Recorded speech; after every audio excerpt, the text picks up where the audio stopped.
이 9가지를 지금 여러분이 다 하고 있다. 와, 이거 좀 심각합니다. 지금 9가지를 다 해당이 된다라고 하면은 지금 돈 갖다 버리고 있는 중이다. 이렇게 보시면 되고요. 어쨌든 좀 이렇게 투기적 성향이 생기는 이유는 제때 자본을 못 모았기 때문에 그런 거예요.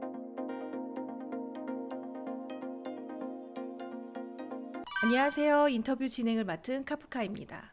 오늘은 김경필 머니 트레이너님 모시고 부자가 되는 방법에 대해서 이야기 나누어 보도록 하겠습니다. 님 안녕하세요. 네, 반갑습니다. 네, 간단하게 인사 부탁드립니다. 네네. 성정길 TV 구독자 여러분 안녕하십니까? 저는 방송과 유튜브에서 머니 트레이너로 활동하고 있는 김경필입니다. 네, 반갑습니다. 네, 역시나 많은 분들이 네. 부자가 되는 것에 대해서 굉장히 관심이 많으신데요. 네. 부자가 되고 싶다면 지금 당장 없애야 될 10가지가 있다고 이야기를 하셨다고 하는데 네. 그 10가지가 뭘까요? 네, 10가지를 제가 뭐 사실 슬기로운 소비 생활해서 10계명이다 뭐 이렇게 방송이나 유튜브에서 뭐 얘기를 좀 했었는데 많은 분들이 이제 부자가 되는 방법 그러면 일단 첫 번째로 떠올리는 건 투자죠. 어디에 어떻게 투자를 해야 될까 이런 것들을 관심이 있는데 사실 이 재테크라는 것은 재테크를 할 수 있는 준비가 된 사람만 할 수 있는 거거든요. 그러니까 이제 재테크라는 게 우리가 뭐 100m 달리기를 한다 그러면 스타트 라인에 딱 서서 출발을 하잖아요. 스타트 라인에 설 수 없는 상황인데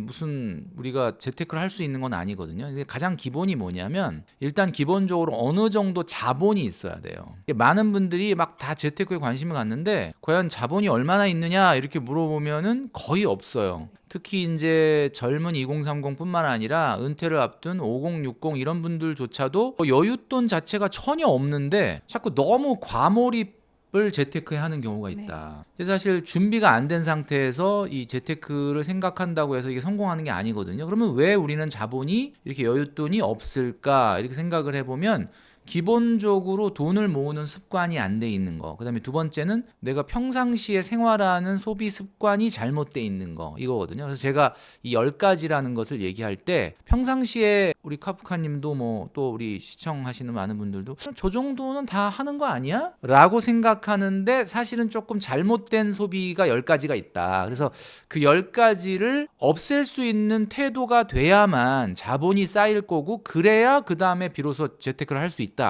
그런 차원에서 제가 10가지를 말씀드린 건데 그 10가지의 내용을 보면 아주 사소한 것부터 굉장히 중요한 것까지 다 있거든요. 우선 가장 사소한 것부터 시작을 해보면 이런 거예요. 여러분들 그 점심 식사를 직장인분들이나 이게 뭐 프리랜서나 자영업 하시는 분들 어떻게 드시는지 모르겠는데 최근에는 나가서 이제 식사를 하시다 보면은 뭐 어떻습니까? 굉장히 좀 그 물가가 먹는 거에서 느낌이 확 오잖아요. 네. 그래서 사실 매번 이렇게 외식으로 점심 식사를 하는 게 맞나? 이렇게 생각하는 분들도 많고 실제로 저희 사무실의 분들은 도시락을 싸오시더라고요. 그래서 처음에는 와, 뭐 도시락을 싸와? 이랬는데 조금 지나니까 남자 직원들이 나도 도시락 싸오고 싶다. 뭐 이런 생각이 들 정도로. 그러니까 웬만하면 구내식당에서 식사를 하시고 구내식당이 없다 그래도 사실 여러분 잘 살펴보시면 우리 건물에 없지만 옆에 건물 가면 있을 수가 있거든요. 그래서 이제 구내식당에서 드시고 또는 가능하다면 도시락도 좀 싸우는 것도 저는 필요하다고 보고요. 네.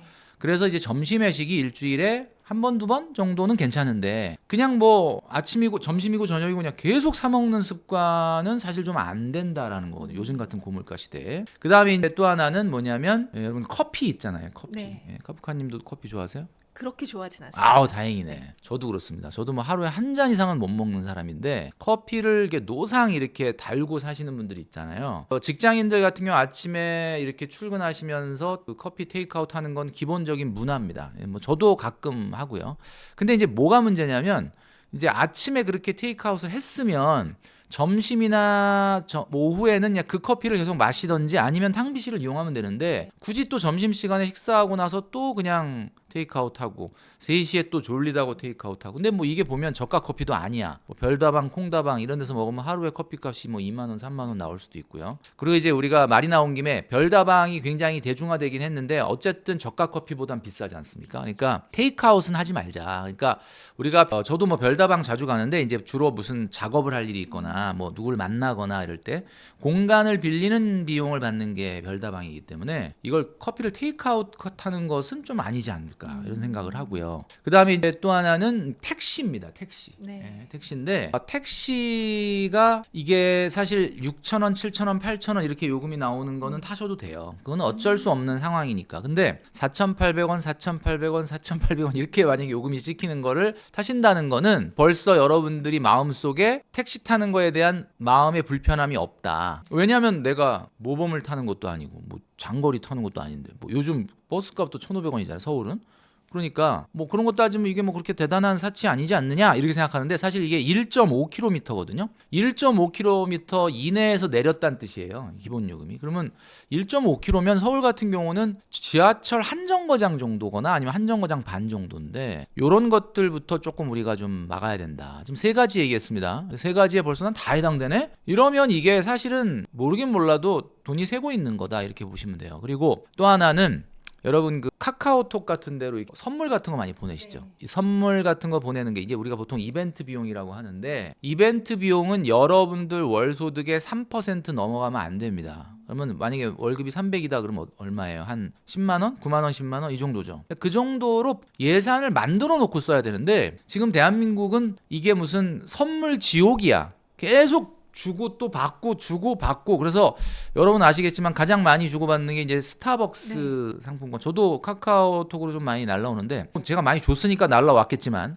저는 환전하는 경우가 많습니다. 그러니까 이제 웬만하면은 뭐 어차피 커피를 많이 먹지도 않은데다가 그러니까 여러분 아시겠지만 이것도 이제 예산을 정해놓고 하셔야 된다라는 거죠. 그리고 이제 계절이 이제 겨울로 본격적으로 지금 들어가고 있는데 이렇게 환절기 때 계절 바뀔 때마다 이 신상 옷 사시는 분들이 있어요. 근데 물론 뭐 옷이라는 건 패션이고 그러니까 뭐 옷이라는 게 꼭 무슨 뭐 추위와 더위를 막기 위해서만 입는 건 아니다. 맞는 말이긴 한데 경련제로 샀으면 좋겠어요. 그러니까 이번 겨울에 옷을 신상을 살까 말까를 작년 겨울에 사셨는지를 보고 물어보면 돼요. 작년에 안 샀다 그러면 아마 올해는 하나 정도는 좀 아이템을 구비를 하셔야 되지 않을까. 근데 작년에 샀다 그러면 올해는 그냥 넘어갈 수도 있는 거죠. 그러니까 쉽게 말하면은 한마디로 이제 신상 옷도 좀 경련제로 사자. 우리가 옷 같은 거 얘기 드리면 여자분들이 나 이제 거의 계절 바뀔 때마다 옷 사는데 근데 이제 주로 옷장 문 열고 자주 하시는 얘기가 있어요. 입을 옷이 없다. 입을 옷이 없다. 이거 누구한테 물어봐도 똑같이 정답이 나오는 걸 보면 진짜 많이 하는 얘기인 것 같아요. 네. 그죠? 근데 입을 옷이 없는 게 아니고 사실은 옷은 많은데 입는 것만 입잖아요. 그러니까 한 3, 4년 전에 있었던 옷은 버리지는 않지만 안 입는 거야. 근데 그걸 꺼내 보시면은 이게 한 3, 4년, 4, 5년 지나면 또 유행이 돌아와요. 그래서 자꾸 입는 것만 입지 말고 옷장 정리를 하시다 보면 요거 요즘 입으면 또 유행이 될 것 같은데 이런 옷들이 있거든요. 그러니까 옷장 정리를 좀 하고 나서 그다음에 옷을 사자. 자, 지금 5가지 말씀드렸습니다. 지금까지 말씀드린 건 좀 가벼운 거예요. 가벼운 건데 가벼운 거. 그다음에 나머지 5가지는 가볍지 않은 것들입니다. 자, 뭐냐면 문화 레저 비용입니다. 문화 레저 비용. 혹시 여러분들은 취미 생활이나 문화 레저에 돈을 얼마나 쓰시나요? 혹시 우리 카프카님은 취미나 문화 레저 이런 거 어떤 취미가 있으세요? 저 밀리의 서재에서 책 보는 거. 와, 굉장히 좋은 취미다. 돈도 많이 안 들고, 네. 그죠? 기성세대, 저같이 기성세대는 문화생활 그러면 뭐 옛날에는 영화 보는 거, 그 다음에 책 사서 보는 거, 뭐 이런 정도였거든요. 근데 뭐 최근에는 영화도 안 보고, 그 다음에 뭐 책도 저는 이제 도서관에서 보기 시작했는데 굉장히 좋더라고요. 그리고 또 정말 신간 같은 거는 출판사에 요청을 하면 또 보내주니까 그렇게 해서 이제 읽어요. 그러니까 사실 문화 레저 비용이 솔직히 별로 안 드는데 최근에 이제 MZ 분들 같은 경우는 PT, 요가, 필라테스라는 게 있어요. 근데 이거는 또 뭐라고 하기가 좀 애매한 게 내가 지금 내 몸에 지금 투자하겠다는데 그렇죠. 건강이니까. 건강.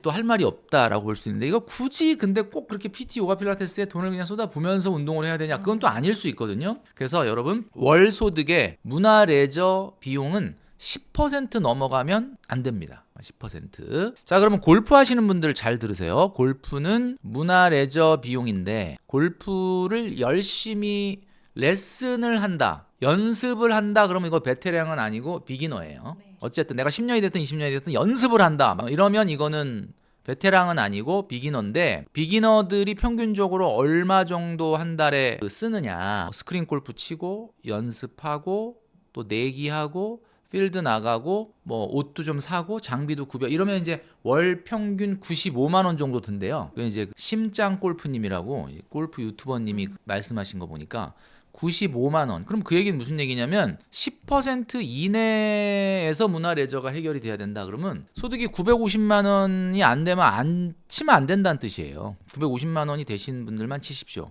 근데 이제 이런 건 있을 수 있죠. 난 정말 골프 친지 오래돼가지고 뭐 연습도 안 하고 그냥 누가 나가자 그러면 먼지 툭툭 털고 그냥 가방 들고 나간다. 스크린도 잘 안 친다. 뭐 이러신 분들은 사실 그렇게까지 95만 원까지 안 들어가니까 뭐 50만 원이면 뭐 재밌게 치실 수 있는 분들이다. 그러면 뭐 그거는 400, 500 이상도 되지만 내가 진짜 골프에 진심이다. 막 필드를 한 달에 꼭 한두 번 나가고 막 뭐 이러고 그다음에 이렇게 하고 있다고 하면은 950만 원 이상이 아니면 안 치시는 게 맞습니다. 이제 문화 레저 비용 10%로 좀 하시면 좋을 것 같고요. 그다음에 이제 엔겔 지수라고 그러죠. 우리 이제 식생활비. 식생활비는 소득이 높냐 낮냐에 따라 달라요. 일률적으로 몇 퍼센트라고 얘기하기가 어려운 게 여러분도 아시겠지만 엔겔 지수는 소득이 높아질수록 떨어집니다. 이제 엔겔 지수라는 게 내가 쓰는 소비 지출 금액에서 식생활비가 차지하는 비중이다 보니까 아무래도 소득이 높아지면 뭐 소득 높다고 하루 10끼 20끼 먹는 건 아니니까. 그런데 이제 일반적으로 한 500만 원 미만에 일단 1인 가구를 기준으로 봤을 때는 소득의 한 30% 넘어가면 안 돼요. 식생활비가. 그러니까 먹는 것에 너무 많은 돈을 쓰시는 분들이 있는데 여기에 말하는 식생활비는 장 보는 거 말고 외식 배달까지 다 포함한 겁니다. 자, 요걸 또 지켜주셔야 되고요. 그다음에 이제 또 하나는 여러분 주거 비용입니다. 주거 비용. 주거 비용이 뭐냐? 여러분이 전세자금 대출 이자를 내거나 그다음에 월세를 낸다. 이런 거 다 주거 비용입니다. 근데 난 내 집이 있어. 그래갖고 주택담보대출을 받았어. 그래서 지금 원금과 이자를 갖고 있어. 그거는 주거 비용일까요? 어떨까요? 내가 지금 내 집이고 대출 이자를 내고 있다. 그럼 이거는 주거 비용입니까? 아닙니까? 그것도 주거 비용 아닐까요? 네. 이게 사실은 애매한데 앞으로 계속 올라간다는 가정하에서는 비용은 아닐 수 있어요. 올라가면. 근데 이제 안 올라간다 그러면은 이자 부분은 비용이 될 수도 있는 거죠. 근데 이제 뭐 최근에는 뭐 서울 같은 경우는 아파트 가격이 좀 올랐는데 전반적으로 봤을 때는 단기적인 것보다는 좀 장기적으로 보면 집값은 어쨌든 계속 오르고 있거든요. 그렇기 때문에 일단 내 집 마련을 해서 주담대 이자와 원금을 낸다 해서 이자는 저는 아직까지는 비용으로 얘기하고 싶진 않습니다. 일단은 그러면 이제 내 집 마련 아직 못했는데 전세금 대출 이자를 내거나 월세를 내고 있다. 그 주거 비용인데 주거 비용은 여러분 월소득의 몇 퍼센트 이내여야 할까? 15%입니다. 15%. 자, 그러면 300만 원을 월급을 받는 우리 직장인이 서울에 올라와서 지금 직장 생활을 하고 있다. 그러면은 월세를 낸다면 얼마까지 내야 되냐? 45만 원까지는 익스큐즈가 되는데 그거 넘어가면 조금 곤란하다. 이런 얘기거든요. 어떠십니까? 300만 원, 45만 원 월세.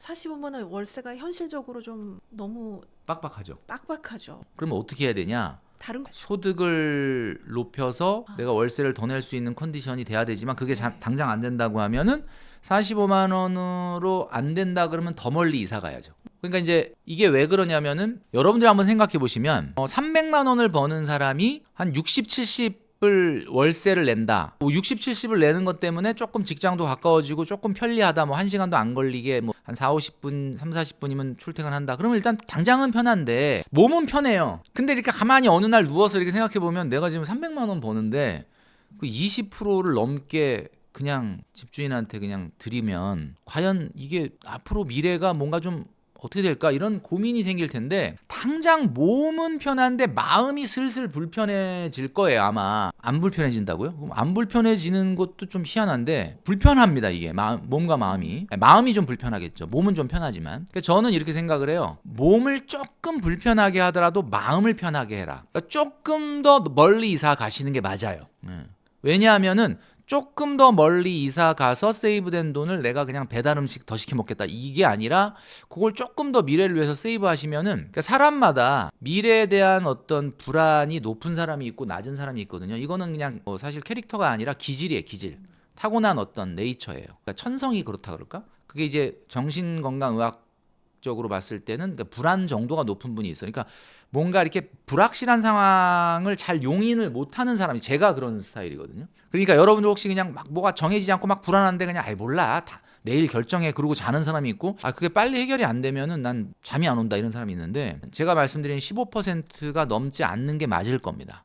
이걸 관리를 하셔야 된다. 당장 몸은 편하지만 마음이 계속 불편해질 가능성이 있어요. 그리고 그렇게 해서는 안 된다는 거예요. 자, 이제 2가지가 남았는데 위에 조금 무게감이 있는 거 5가지는 제가 얘기했던 것처럼 식생활비는 30% 이내, 그 다음에 주거비용 15% 이내, 문화 레저 비용 10% 이내라고 말씀드렸습니다. 그럼 나머지 두 가지는 뭘까? 이게 가장 묵직한 거예요. 이거를 만약에 여러분들이 못하고 있다면 이게 상당히 돈 모으기가 어렵고 자본이 모여지지 않으면 여러분 그렇게 하고 싶은 재테크도 아예 무용지물이 되고 아예 재테크 자체를 못합니다. 자, 나머지 두 가지 중에 하나가 뭐냐면 여행이에요. 여행인데 이 여행은 매달 가는 거는 아니잖아요. 물론 매달 가시는 분도 있는데 뭐 매달 가는 건 아니고 뭐 예를 들면 연휴나 여름 휴가나 뭐 이럴 때 갑니다. 그러니까 굉장히 계절적인 지출이죠. 그러니까 계절적인 지출이라는 건 1년 365일 노상 쓰는 지출은 아니고 어떤 특정한 때에 쓰는 건데, 그럼 우리가 휴가지나 여행지에서 보낸 시간이 1년에 며칠이나 되나 이렇게 따져보면 저는 극도로 여행을 안 가는 사람이라 뭐 일주일도 안 되는 것 같아요. 일주일도 안 되는 것 같은데 뭐 많으면 한 열흘 뭐 이렇게. 그럼 몇 퍼센트예요? 365일 중에 2%. 그러니까 365일 중에 2%, 3% 정도 되는 날짜인 거예요. 그럼 그 날짜에 몇 퍼센트 소득을 써야 되느냐? 저는 이렇게 말씀드리고 있습니다. 여러분 월 소득의 5% 넘으면 안 됩니다. 이거 월 소득으로 얘기하면 60%. 그러니까 300만 원을 버는 사람이면 1년에 여행 경비를 쓸 수 있는 거는 180만 원 정도입니다. 굉장히 많죠. 300만 원을 버는 직장인이야. 1년에 여행 경비로 180 쓴다. 어떤 것 같습니까? 부족합니까? 넘칩니까? 부족하다고 보긴 어려운 것 같아요. 그죠. 근데 이제 카프카님도 뭐 굉장히 좀 아까 보니까 밀리의 서재에서 뭐 책만 읽으시고 그러니까. 근데 일반적인 2030들이 들으면 에이 뭔 소리야 이거 그거 갖고 어떻게 해? 뭐 이렇게 생각하실 수는 있는데 이게 맞다는 거예요. 왜냐하면 여러분 잘 보세요. 내가 1년에 2%의 날에 5%를 태워라. 이거 플렉스 아닙니까? 근데 그거를 뭐 한 달치 월급을 태우겠다고요? 뭐 7%, 8%, 10%를 그 1, 2%의 날에 태우겠다고요? 그건 안 됩니다. 그러니까 여러분 180만 원을 이게 여름 휴가 비용이 아니라 1년 동안 여행을 2번, 3번 간다면 2번, 3번에 나눠 써야 될 여행 경비인 거예요. 그럼 많은 분들이 하는 얘기가 그러면 나는 유럽 여행 언제 가냐. 저도 유럽 여행 안 갔습니다. 제가 지금 55세인데 아직 유럽 여행 안 가봤거든요. 뭐 지금은 갈 시간도 없지만 뭐 갈 시간이 돼도 저는 굳이 그렇게 열 몇 시간씩 비행기 타고 가고 싶은 마음은 아직은 없어요. 물론 뭐 언젠가는 가게 될 수도 있을 것 같긴 한데, 그러니까 무슨 얘기냐면 유럽 여행이라는 거는 인스타그램에 올릴 사진을 찍으러 가는 게 아니고요. 유럽이라고 하는 건 뭐 사실은 우리나라 지구상에 존재하는 여러 개 국가 중에 가장 인류 역사에서 문화와 전통과 어떻게 보면은 좀 아름다운 문화재들이 많이 남겨져 있는 곳이니까 사실 최소한 로마인 이야기 3번은 읽고 가야 되는 거 아닙니까? 로마인 이야기 전 딱 한 번 읽었는데 지금 뭔 소린지 모르겠어서 좀 다시 또 읽어봐야 될 것 같은데, 로마인 이야기 3번 정도는 읽어야 사실은 가서 내가 이해할 수 있다. 가서 사진 찍고 오는 게 다가 아니다. 그래서 여러분 준비가 돼야 됩니다. 이게 이제 말씀드리는 거고, 이제 9가지 말씀드렸는데 이 9가지를 지금 여러분이 다 하고 있다. 와, 이거 좀 심각합니다. 지금 9가지를 다 해당이 된다라고 하면은 지금 돈 갖다 버리고 있는 중이다. 이렇게 보시면 되고요. 자본은 제대로 쌓이지 않을 가능성이 높고, 자본이 제대로 쌓이지 않은 사람이 재테크를 하면 뭘 하죠? 코인을 하거나 주식을 하는 거예요. 왜냐하면 자본이 얼마 없는데 빨리 이걸 어떻게 좀 드라마틱한 변화를, 뭐 최근에 비트코인이 워낙 좋으니까 그래도 코인이라도 뭐 비트코인을 했으면 괜찮은 거 아니냐 뭐 이렇게 생각하실 수 있는데, 어쨌든 좀 이렇게 투기적 성향이 강한 성향이 생기는 이유는 제때 자본을 못 모았기 때문에 그런 거거든요. 마지막 한 가지는 뭘까요? 여러분 예상하시겠지만 차입니다. 자동차. 차가 지금 대한민국은 상당히 인플레이션이 돼 있어요. 차종이. 그래서 보통 자기 소득보다 한 단계 위의 차를 타면은 그건 애교로 좀 봐주겠는데, 지금 제가 보기에는 한 단계 위가 아니라 거의 한 3단계 위의 차를 타는 것 같아요. 대한민국 사람들이 가장 뭐 타고 싶어하는 차 그러면 외제차 중에는 뭐 아무래도 그 벤츠와 BMW가 있을 수 있고요. 벤츠와 BMW를 타기는 조금 누가 손가락질 할 것 같기도 하고, 야 네가 무슨 벤츠를 타냐 뭐 이런 얘기를 들을까 봐 무서워서 살짝 낮춘 게 제네시스거든요. 그래서 이제 제가 한번 조사를 보니까 대한민국에서 그 30대 40대가 가장 타고 싶어하는 국산차가 제네시스 G80이라는 차라고 하더라고요. 제가 찾아봤어요. 제네시스 G80 그 세단인데 가격이 얼마인가 봤더니 5,890만 원이 제일 싼 거야. 거기에 기본 옵션을 딱 붙이면은 6,360만 원 정도 된다고 합니다. 그래도 뭐 제가 생각한 것보다는 안 비싸네요. 저도 뭐 한 7, 8천만 원 넘는 줄 알았거든요. 근데 어쨌든 이렇게 기본 옵션만 붙여서 사면 거기에 이제 취득세나 등록세 붙이면 한 6,800만 원 정도 되는 것 같아요. 근데 이걸 계산을 해보니까 제가 한 달에 유지비가 얼마나 들까? 한 달에 유지비 얼마 정도 들 것 같습니까? 우리 카프카님이 보시기에. 보험 내고 기름 넣고 하면은 그래도 한 달에 한 30만 원, 40만 원 생각해야 되지 않을까요? 아 30만 원, 40만 원 안에 그 보험료 다 들어간 거예요? 네, 지금 차가 없으시죠? 있습니다. 있어요? 예. 근데 왜 이렇게 뭐 차 유지비를 다른 사람이 내나? 아니 그게 그 여기 이동 거리가 짧아가지고 네. 주행 키로수가 얼마 안 되는구나. 네, 1년에 만 킬로를 못 하니까요. 구독자분들도 보면서 에이 30만 원, 40만 원은 더 들지 이렇게 생각하실 거고 아마 일반적으로 물어보면 제네시스 G80이라는 게 좀 대형 차잖아. 굉장히 좀 차가 크고 연비가 차체가 크다 보니까 그래도 높질 않아요. 그래서 시내에서 주행하면 6, 7km밖에 안 나온다 그러더라고요. 그러면 이제 그래도 뭐 6, 70만 원은 들지 않을까 이렇게 생각하시는데 제가 한번 꼼꼼히 따져봤거든요. 한 달에 198만 원 정도 됩니다. 그렇게 많이 네, 나와요. 그렇게 많이 나와요. 어떻게 198만 원이냐? 일단 여러분들이 생각하는 유지비는 자꾸 생각하시는 게 주유비나 보험료만 생각을 하시죠. 근데 여러분들이 내야 될 할부금을 뺐잖아요. 할부금. 근데 할부금은 어차피 저축 아니냐. 나중에 이렇게 다 내고 나면 이 차가 내 돈이 되니까 이거는 자꾸 빼시는데 여러분 아시겠지만 우리나라 한국자동차공업협회가 발표한 자료에 의하면 우리나라 차는 한 63% 정도가 5년 동안 감가가 되거든요. 그러니까 여러분들이 그 차를 할부금을 다 내고 이제 6천 얼마짜리 차가 진짜 다 내 거가 됐어. 그리고 시장에 내놔 보면 그게 6천 얼마가 아니라 2,300만 원, 400만 원으로 떨어져 있어요. 그러니까 거의 한 5년 동안 4,200만 원 이상 소비를 하시는 거예요. 그러니까 이 감가되는 비용을 제가 계산을 해보니까 한 달에 70만 원 정도 됩니다. 70만 원 정도. 이 정도 감가가 되는 거예요. 그리고 또 뭐가 있냐면 여러분이 할부금을 내는데 할부금이 또 이게 한 1,000만 원 정도 현금으로 내고 나머지를 60개월 할부로 하게 되면은 또 요것도 거의 한 60만 원 정도 내야 되거든요. 거기에 이제 말씀하셨던 것처럼 뭐가 있냐면 주유비, 주차비, 세차비, 수리비, 대리비, 발렛비, 가끔 소모품 비용 들어갑니다. 그리고 보험료 있고요. 그 다음에 통행료 있고 그리고 또 가끔 또 과태료 나오죠. 그리고 세금이 또 남아 있습니다. 이걸 다 더하면 그러니까 감가와 할부와 유지비와 세금을 다 넣어서 계산을 해보면 198만 원 정도 들어간다 이렇게 볼 수가 있죠. 그러면 198만 원이라는 얘기는 뭐냐면 198만 원이 여러분의 교통비로 나가도 괜찮아 라고 생각할 수 있는 소득이어야 된다 이런 뜻이죠. 그럼 198만 원이 교통비로 나가도 괜찮아 라고 하는 분이면 얼마 벌어야 될까? 여러분이 한번 상상을 해보시면 아시겠지만 저는 최소한 연봉 1억은 돼야 된다. 저는 이렇게 생각을 합니다. 근데 여러분들 그러니까 제가 왜 아까 처음에 시작할 때 한 단계가 아니고 두 단계, 세 단계 위에 차를 탄다고 말씀드렸는데 이것 때문에 그렇다라는 거예요.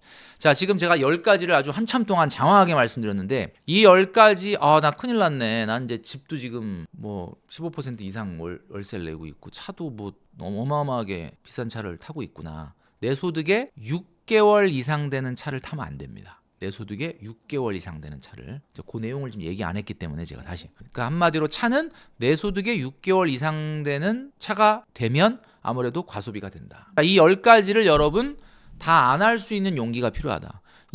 제가 지금 말씀드린 이 10가지 슬기로운 소비생활 10계명을 모두 지킨다 그러면 그분은 특별한 문제가 없이 자본이 모이게 될 거고 자본이 모인 다음에 제발 재테크 어떻게 할까 좀 물어봐 주세요. 그게 순서가 아닐까라는 생각을 합니다. 부자가 되기 위해서 첫 번째는 자본을 모으는 것이네요. 그리고 이렇게 자본을 모으기 위해서는 본인의 노력이 또 필요한 거고요. 맞습니다. 타고나는 게 아니었네요.